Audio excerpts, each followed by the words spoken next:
So good morning. Last हमने we have completed the basic physics and chemistry of fire lesson पूरा complete किया.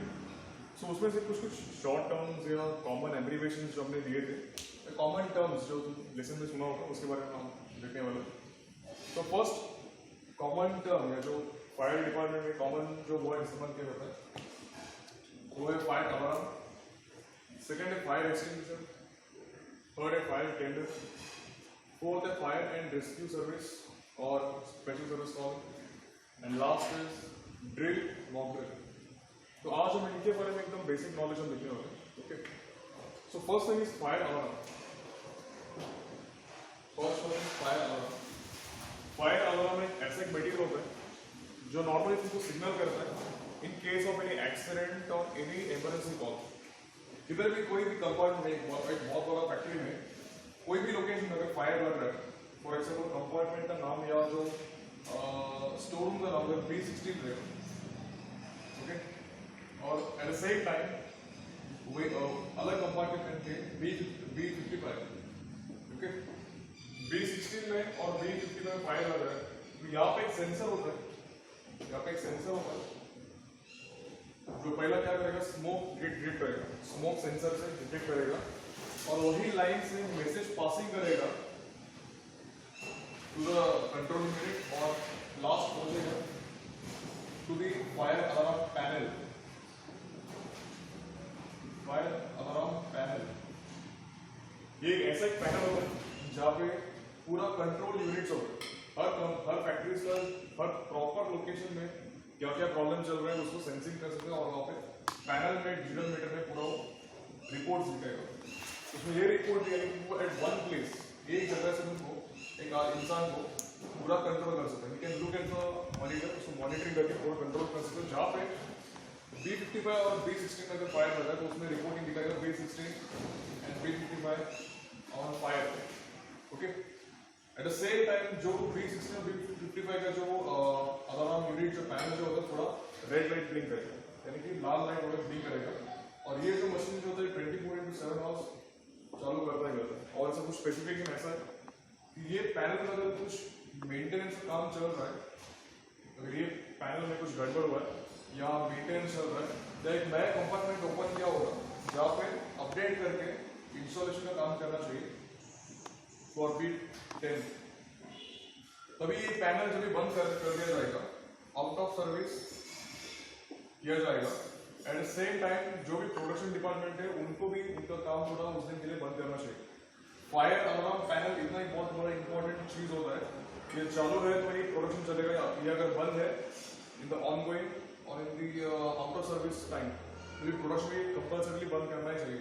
Okay, so this is very important major responsible of fire alarm panel. और एक बात देखो, fire alarm panel are only controlled by the safety officer और the fire officer.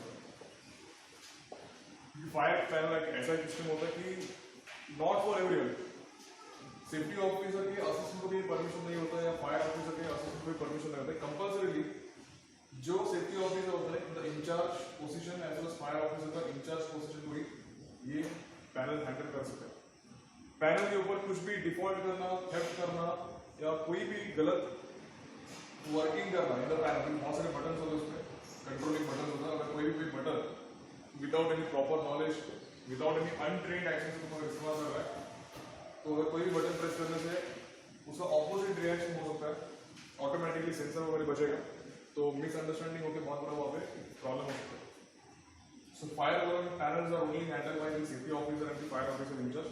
और इनको भी हैंडल करने के लिए कंपल्सरी एक ट्रेनिंग दिया जाता है. फायर पैनल्स को ऑपरेटिंग करने के लिए 2 महीने का 2 मंथ्स का स्पेशल ट्रेनिंग होता है फ्रॉम द फायर कॉलेज. और ये ट्रेनिंग देने के बाद उनको फायर पैनल ऑपरेट कर सकते हैं. कुछ इंडस्ट्रीज में छोटे छोटे फायर पैनल्स होते हैं, कुछ इंडस्ट्री में बहुत बड़ा फायर पैनल्स होता है. और एक बहुत बड़ा इंडस्ट्री में पूरा एक स्टोर पूरा पैनल्स होता है फायर अलार्म का. At this amount of time you should have to check. तो ये चेक करना चाहिए कि प्रॉपर उसका इंचार्ज एक आदमी होता है, प्रॉपर एक आदमी उसका इंचार्ज होता है. विदाउट उसका परमिशन कंपल्सरी फायर पैनल्स को हाथ लगाना भी बहुत बड़ा क्राइम होता है. Okay, so now this is about the fire panel.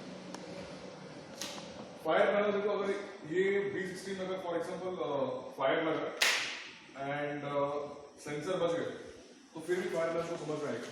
या यहाँ पे हाइड्रेंट सिस्टम है, वाटर लाइन या फायर लाइन, और फायर लगने के बाद जो ट्यूब जो होता है मर्करी ट्यूब स्प्रिंकलर का, जो स्प्रिंकल करेगा पानी, सो वो फायर लगने वाली ऑटोमेटिकली ब्लास्ट हो जाएगा, सेम टाइम पानी अपने नीचे गिरेगा। तभी भी सेंसर को डिटेक्ट कर सकता है कि प्रॉब्लम क्या चल रहा है। ओके, सो फायर पैनल एक लाइक मास्टर ब्रेन या सीपीयू, सेंट्रल प्रोसेसिंग यूनिट ही बोल सकता है। पूरा प्रोसेसिंग यूनिट उसके ऊपर ही होता है, यानी कि एक लोकेशन पर तुमको बैठ के पूरा फैक्ट्री को तुमको मॉनिटर कर सकते हैं। Okay, so that is a fire panel. Fire alarm panel ऐसे सिस्टम होता है जो पूरा तुमको पूरा द टोटल फैक्ट्री से तुमको कितना भी बड़ा हो तो तुमको नजर वहां पे रख सकता है।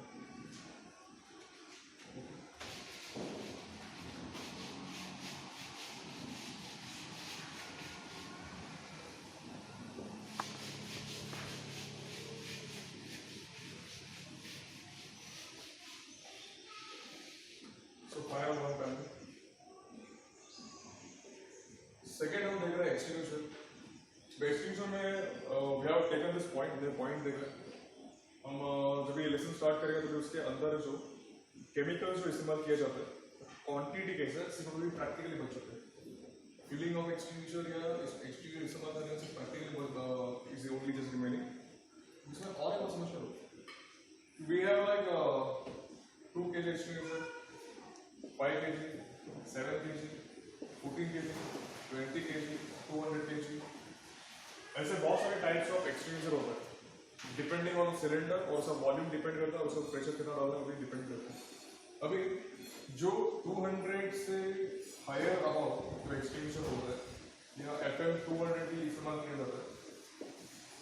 अभी यहाँ पे 200 किलो पावर एक्सटिंग्विशर इस्तेमाल करने से पहले ये भी चेक करना चाहिए कि वो जो लोकेशन जो होता है सेफली सेफ है या नहीं, क्योंकि एक्सटिंग्विशर एक ऐसा मटेरियल होता है कि उसका एक्सप्लोजन कभी भी हो सकता है। एक्सटिंग्विशर एक ऐसा मटेरियल होता है उसका एक्सप्लोजन भी कभी भी हमको प्रेडिक्ट करना या समझ के लेना बहुत इंपॉर्टेंट होता है, क्योंकि वो मटेरियल कभी एक्सप्लोजन हो सकता है। उसके ऊपर के जो नोजल जो होता है, नोजल पॉइंट में कभी भी एक होल्डर वहाँ पे ओपन होके वहाँ पे बहुत सारा एक्सीडेंट वगैरह हो सकता है। So extinguisher now practically just remaining practical लेना, ऑल्सो रिफिलिंग, केमिकल कॉम्बिनेशन हमने देखा है, also chemical structure. Okay, chemical structure ऐसे जो प्रैक्टिकल्स जो हमको देखना है वो भी हम देखेंगे। And the second thing is that operating transition.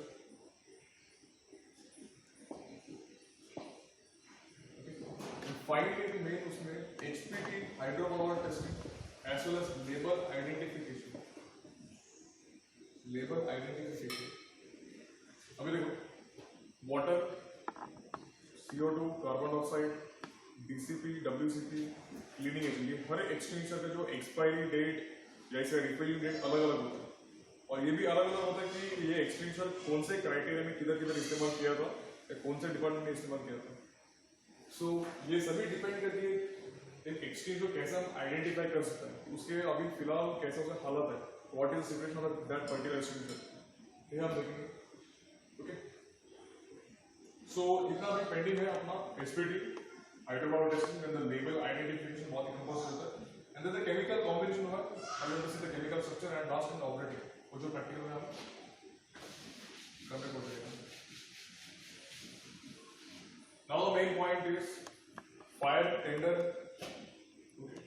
Fire tender normal पता है या फायर व्हीकल होता है, फायर फोर्स का जो गाड़ी जो होता है उसको हम फायर टेंडर बोलते हैं।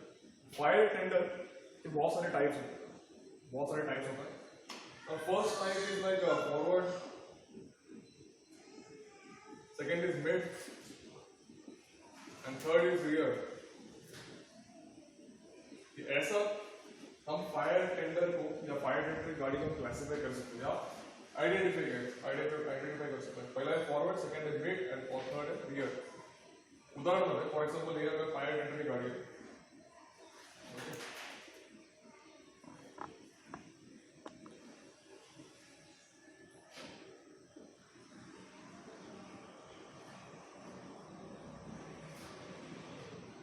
अब इसमें नॉर्मली फॉरवर्ड बोल रहे हैं, fire tender forward monitor, okay. Forward monitor ऐसा चीज होता है जहाँ पे टेंडर का एक ऑटोमेटिक मॉनिटर होता है, देखो हर टेंडर में इसके ऊपर ये लोकेशन देखो यहाँ पे एक मॉनिटर होता है, ओके, जो 90 डिग्री घूम सकता है या 180 डिग्री घूम सकता है, ऐसा तुमको अपर फॉरवर्ड साइड में तुमको कैरी भी कर सकते हैं।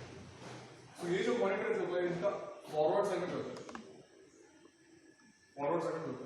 और ये ऐसा मॉनिटर्स मेनली तुमको एयरपोर्ट्स या रिफाइनरीज में इसका इस्तेमाल किया जाता है। और देखो हमने पॉइंट देखा था रोजनबर्ग पैंथर या एक टेंडर जिसका price something around 70 Euros 70 crore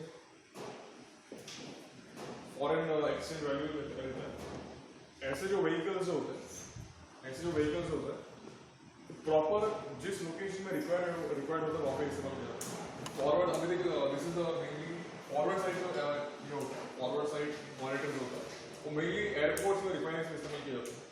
और मिड साइड यानी कि मिड में से पूरा ऑपरेटिंग पैनल्स होते हैं जहाँ पे तुमको होल्स लगा के निकाल सकता है वाटर लाइन कनेक्शन, तुमको इनलेट और आउटलेट डाल सकता है। At the same time pressure valve operating वगैरह जो होता है और वॉल्व होते हैं कंट्रोलिंग रॉड्स वगैरह होता है कि प्रेशर बढ़ाना कम करना। At the same time 2 line से तुमको 3 लाइन डाल सकता है, you can put the branch monitor, okay, और ब्रांच कंट्रोल करने के पैनल्स होता है, सभी तुमको ये मिड से ऑपरेटिंग कर सकता है। That is the mid operating tender.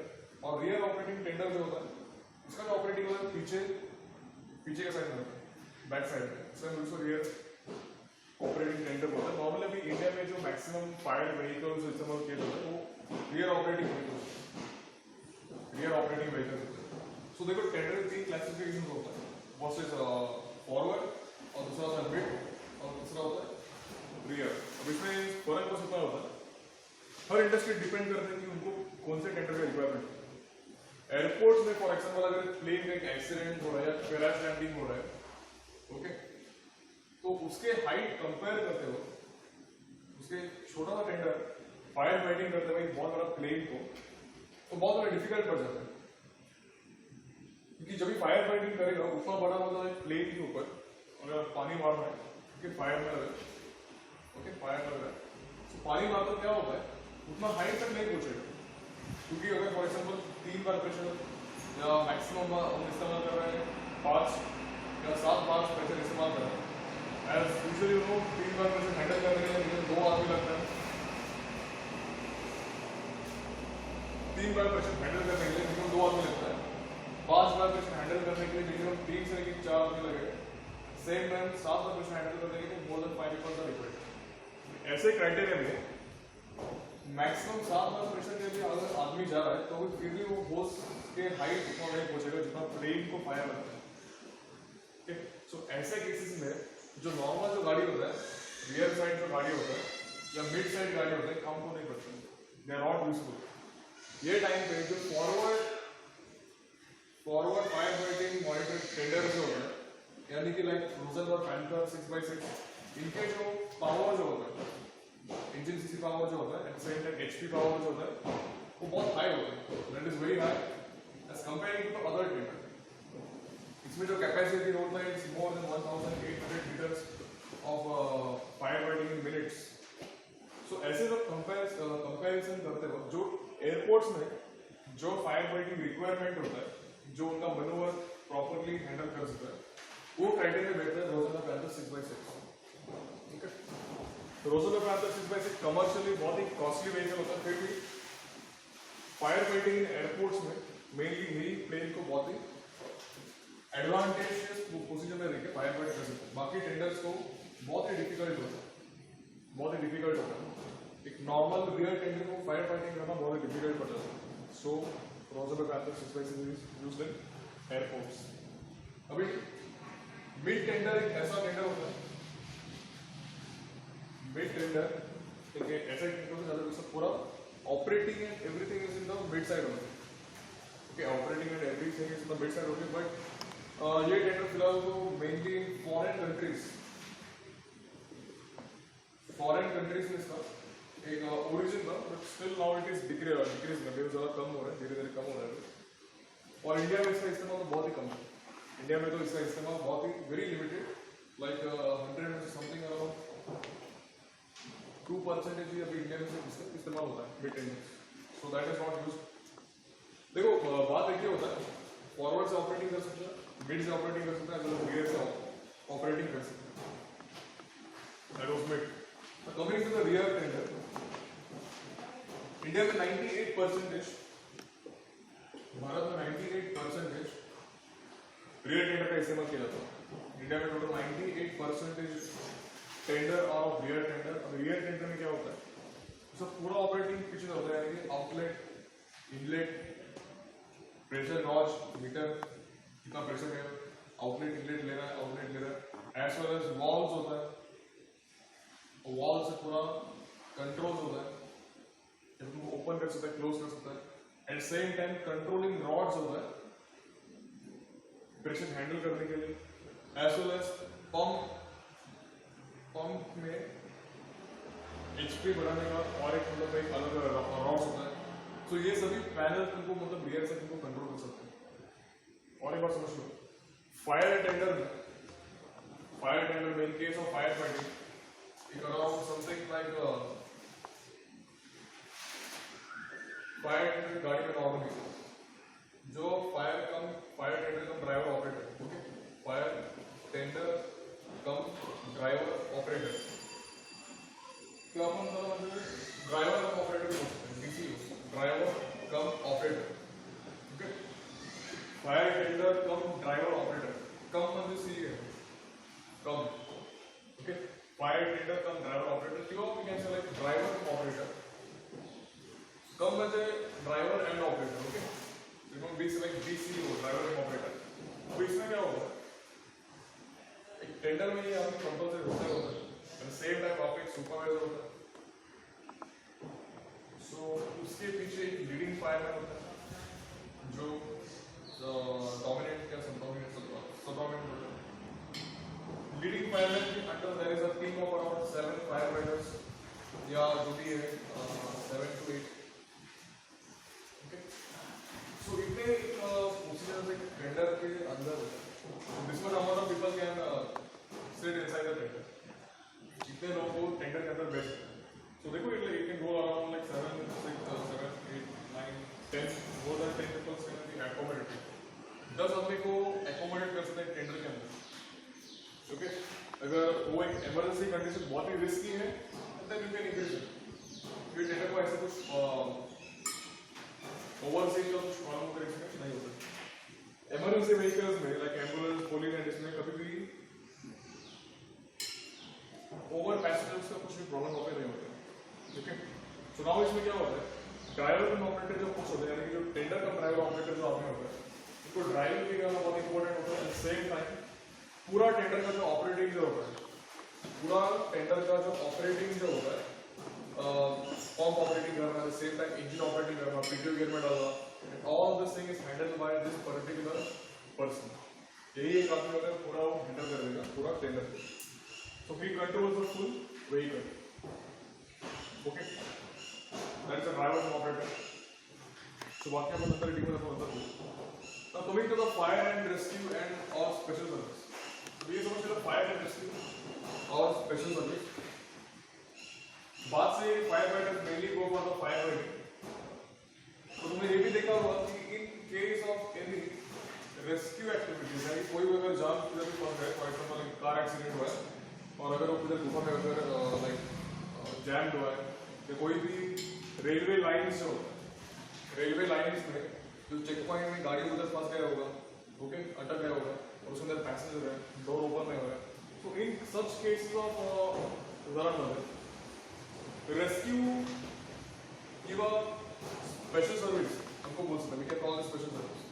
जो वीर बने, वेल वीर बने कहीं एनिमल्स वगैरह पड़ला सर, एनिमल्स, सो ऐसे कॉल आते हैं उसको हम स्पेशल सर्विस कॉल किंवा रेस्क्यू कॉल बोलते हैं। एक बात समझ लो, लास्ट हमने पॉइंट दिया, हर एग्जाम का बहुत इंपॉर्टेंट होता है, अगर मतलब एनीथिंग अगर कोई भी जानो बहुत इंपॉर्टेंट होता है। इसमें बहुत ऐसा आता है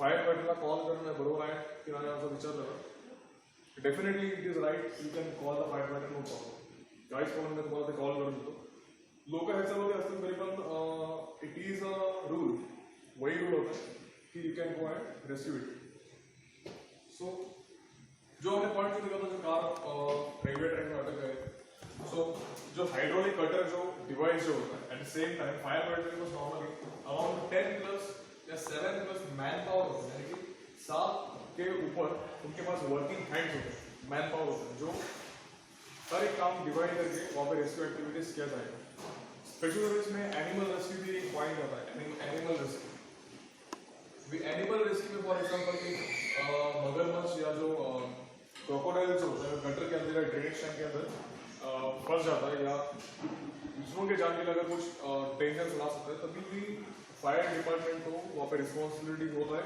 वो रेस्क्यू करना मैक्सिमम एक्सट्रीम केसेस में अगर फायर फाइटर को हैंडल नहीं हो रहा है तो स्पेशल प्रोटेक्शन एक्ट के अनुसार स्पेशल एनिमल प्रोटेक्शन एक्ट के अनुसार the commission of the animal commission and forestry department में भी इसका ongoing हो सकता है ओके तो समझो क्या fire and rescue and special service बन जाएगा ये भी हमको बहुत इंपॉर्टेंट काम होता है तकरीबन मैक्सिमम समझो क्या ज़्यादातर कॉल्स को 70% 60% कॉल्स फायर फाइटिंग के लिए आता है और 40% कॉल रेस्क्यू एक्टिविटीज के लिए आता है सो कभी भी in case of any danger और एनी लाइक डिजास्टर को फेस करना पड़ रहा है तो you call the fire department no problem तुम्हाला कधी असं वाटतं की कारण हे पब्लिक सर्विस है it is a public service and public को अगर कुछ भी प्रॉब्लम हो रहा है फॉर कॉमन मैन ऑल्सो तुम्हाला रेस्क्यूसाठी किंवा स्पेशल सर्विससाठी you are allowed to call the fire department okay अभी फायर डिपार्टमेंट एक ऐसा डिपार्टमेंट होता है वो पूरा फ्लेक्सिबल होता है तो फायर फाइटिंग करने के लिए तैयार होता है या फॉर एग्जाम्पल घर के अंदर कुछ या पब्लिक सराउंडिंग्स में चेयर के अंदर ओके चेयर के अंदर फॉर एग्जांपल चेयर के अंदर या कुर्सी में छोटे छोटे बेबीज जो होता है वो उनके पैर अटक जाता है हाथ अटक जाता है या ड्रेनेज टैंक के अंदर उनके पैर अटक जाता है तो जल्दी रेस्क्यू करने के लिए we can go with the help of special service कारण देयर इज नो चार्जेस इसमें कोई भी चार्जेस वगैरह कुछ भी नहीं होता है it is for the government it is for the public service only so guarantee तुम्हाला कधी पण काय झालं you can go for the help of this people भले तुमच्या घरी कधी म्हणजे गॅस लीक झाला गॅस लीक होत असेल आणि तुम्हाला म्हणजे काय करायचं म्हणजे एक लाईक कन्फ्यूज झालं असेल गॅस स्टेशनला कॉल करायचं किंवा दुसऱ्या म्हणजे कोणाला कॉल करायचं तर at this time at this particular time तुम्हाला म्हणजे पूर्ण ऑपरेट असेल की कॉल दिस स्पेशल सर्विस स्कॉट किंवा फायर डिपार्टमेंटला आणि एक अजून समजा दिस फायर फायटर हेच म्हणजे ह्यांचं रेस्क्यू आणि स्पेशल सर्विस म्हणजे हँडल करतात त्यांच्यामध्ये काही डिफरंट पीपल नसतो जे पण एक 20% 20 लोकांचा एक टीम असेल तर हे 20 लोकांच्या टीममध्ये सगळ्यांना फायर फायटिंग आणि रेस्क्यू आणि स्पेशल सर्विस कसं हँडल करायचं सगळे करायचं माहिती असतं ओके त्याच्यानंतर बोलायचं लास्ट पॉइंट आहे drill mock drill okay drill आणि मॉक ड्रिल ड्रिल तुम्हाला सांगतो what is drill is like drill म्हणजे प्रॅक्टिस ओके ड्रिल म्हणजे प्रॅक्टिस तर ड्रिल मध्ये बहुतेक परेड ड्रिल किंवा you have like normal drill यानी तुम्हारे जो रूटीन जो रेगुलर एक्सरसाइज जो होता है वो भी एक टाइप ऑफ ड्रिल होता है अभी इसमें ड्रिल और मॉक ड्रिल में डिफरेंस क्या होता है ड्रिल और मॉक ड्रिल में डिफरेंस क्या होता है मॉक ड्रिल एक ऐसा एक पॉइंट होता है जहाँ पे फायर फाइटर को अलर्ट करने के लिए और उनका टाइमिंग प्रॉपर चेक करने के लिए एक मॉक ड्रिल हम कंप्लीट करते हैं यानी कि एक फेक टेस्ट होता है ओके मॉक ड्रिल यानी कि फेक टेस्ट होता है फेक टेस्ट तुम्हारा एक उदाहरण समझण्यासाठी लक्षद्वीप बोल के इंडिया का एक यूनियन टेरिटरी होता है लक्षद्वीप बोल के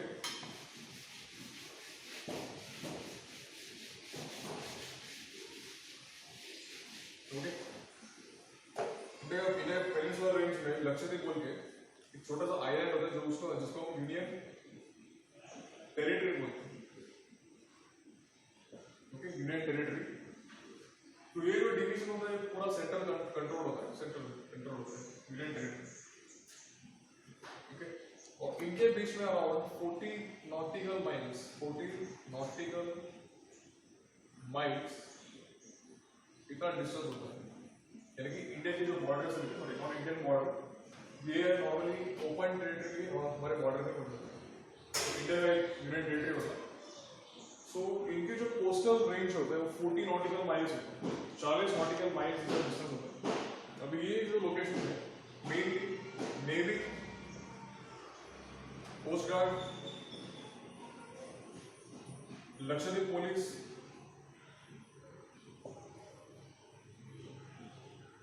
light house service,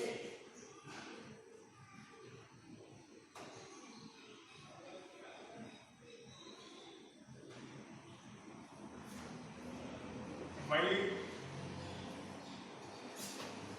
Lakshadweep administrative, in case we can say like collector.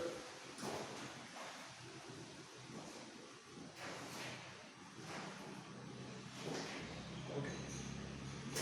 So ये जो छोटे आइलैंड है कंट्रोल करने के, there is navy, there is like coast guard, there is like Lakshadweep police, lighthouse service and इसमें लक्षद्वीप एडमिनिस्ट्रेटिव मुझे IAS का collector चाहिए. Okay. And finally again एक उदाहरण देण्यासाठी let's take the Lakshadweep medical officer. Medical officer म्हणजे लाइक MD डॉक्टर्स जो होते हैं नॉर्मली मेडिकल ऑफिसर होते हैं, like having the doctorate certificate जो पूरा सिस्टम हैंडल कर देगा ऑन द मेडिकल सिस्टम. तो इसमें क्या होगा, लक्षद्वीप एक इंडियन टेरिटरी होता है जहाँ पे पूरा इंडिपेंडेंटली यहाँ पे लोग रहते हैं, और there is Sri Lanka, Pakistan and Chinese borders. Okay. Indian territories में आने में, इंडियन टेरिटरीज को अगर आते हो पूरा मैरीटाइम यूनिट किंवा ATS ये सभी डिपार्टमेंट पूरा नजर रखते हैं पूरा कोस्टल एरिया से. तो लक्षद्वीप एक ऐसा एरिया पड़ जाता है जहाँ पूरा एक्सेसिबल होता है. पूरा एक्सेसिबल होने का मतलब क्या होता है, वहाँ पे सभी बंदरी होता है, पोर्ट्स होता है जहाँ पे उसको इजीली वहाँ पे एंटर कर सकते. अगर ऐसा एंटर करने की वजह से यहाँ पे बहुत बड़ा डिजास्टर लाने के बाद बहुत डिफिकल्ट पड़ जाता है. तभी ये जगह की सिक्योरिटी रखने के लिए नेवीज क्या करता है, वहां पे फेक डमी बॉम्ब उन लोग खुद लाते हैं. नॉर्मली जो ब्लास्ट वगैरह कुछ भी नहीं होता, फेक डमी बॉम्ब होता है. सो नेवी क्या करता है, लाइक फ्रॉम कोची से लेके जो इंडिया के जो बंदरी है उधर से लेके बोट से ट्रैवल करता है लक्षद्वीप में, और यहाँ से पहुंचता है नॉर्मली लक्षद्वीप पुलिस को एक खबरी होता है या उसको एक इंफॉर्मेशन दिया जाता है. इंफॉर्मेशन, ये जो इंफॉर्मेशन होता है ऐसा ही इंफॉर्मेशन होता है कि ये आदमी के पास बॉम्ब होता है, बस इतना ही इंफॉर्मेशन होता है. तो पुलिस को ये खबरी होता है या वो डिपार्टमेंट को इतना खबरी होता है कि आने वाले 2000 या 3000 लोगों में से किसी भी एक के पास बॉम्ब है. ओके. तो वो लष्करी पुलिस को ये भी नहीं पता होता कि वो रियल बॉम्ब है या डमी बॉम्ब है, पर फिर भी उतना आदमी से इनको निकालना बहुत इंपॉर्टेंट है. ये जो नेवल ऑफिसर जो उधर से पूरा कैरी करके आए उतने लोगों में लष्करी पुलिस को आइडेंटिफाई करना बहुत ही इंपॉर्टेंट जॉब होता है, रोल होता है. पोर्ट में खड़ा होता है एंड दे लुक इट. फिर भी अगर वो आदमी को अगर पकड़ रहा है, दैट नेवल पर्सन को पकड़ रहा है, फिर भी it is a dummy bomb. तो ये नॉर्मली क्यों करते हैं, पुलिस की एफिशिएंसी को देखने के लिए, उनके अलर्टनेस को समझने के लिए, उनके टाइमिंग को समझने के लिए और उनके रिस्पॉन्सिबिलिटी को समझने के लिए सभी एक मॉक ड्रिल बोल के एक प्रैक्टिस या एक परफॉर्मेंस वो कंडक्ट कर देते हैं. तो इसमें क्या होता है, अगर फॉर एग्जांपल 4 साल में कोई भी टेररिस्ट अटैक हो रहा है तो बाद में फिर भी क्या होता है, थोड़े दिन के बाद वो उसका रिस्पॉन्सिबिलिटी दिखाते हैं और कुछ दिन के बाद वापस नीचे पड़ जाते हैं. तो अगर ऐसा मतलब एक लाइक मॉक ड्रिल कंडक्ट कर रहा है without any information, direct release दिन हम बोल रहे हैं कल हम एक मॉक ड्रिल परफॉर्म करना है, और कल सुबह ये लक्ष्मी पुलिस ऑफिसर को बोलने वाला है कि ऐसे बॉम्ब है, तो वो पूरा अलर्ट पड़ जाता कि वो रियल बॉम्ब है, ढके को नहीं देखेगा। उसका जो काम होता 3000 में से वो जो आदमी को फाइंड कर लेंगे उसके लिए वो निकल जाएगा। तो वो जो efficiency, timing, ability and responsibility हम चेक किया जाता है, और यही रीजन है जो डिपार्टमेंट होता है उसमें एक स्ट्रेंथ बढ़ जाता है, जो डिपार्टमेंट होता है उसमें एक स्ट्रेंथ बढ़ जाता है। एक्चुअली समझ लो इट इज अ प्रैक्टिस, और ये प्रैक्टिस में ऐसा होता है कि प्रैक्टिस करने से आपको परफेक्ट हो जाता है। और डायरेक्ट फॉर एग्जाम्पल 4 साल में कोई भी एक कॉकटेल हो रहा है तो उसमें प्रॉब्लम होती है, उसमें प्रॉब्लम हो सकता है क्योंकि उसका रिस्पॉन्सिबिलिटी बहुत हाई नहीं होता। तो ये एफिशिएंसी समझने के लिए नेवल ऑफिसर कभी भी नेवी वाले या कोस्ट गार्ड में भी ये लक्षद्वीप ऑफिसर भी कर सकते हैं। At same time Lakshadweep police को भी ये सेम इनके ऊपर भी इस्तेमाल कर सकते हैं। सो एक यूनियन टेरिटरी को सेव रखने के लिए ये सभी डिपार्टमेंट हैंडल करते हैं ये रिस्पॉन्सिबिलिटी। अब इसमें क्या होता है, लाइट हाउस पॉइंट है, लाइट हाउस पूरा नजर रखता है।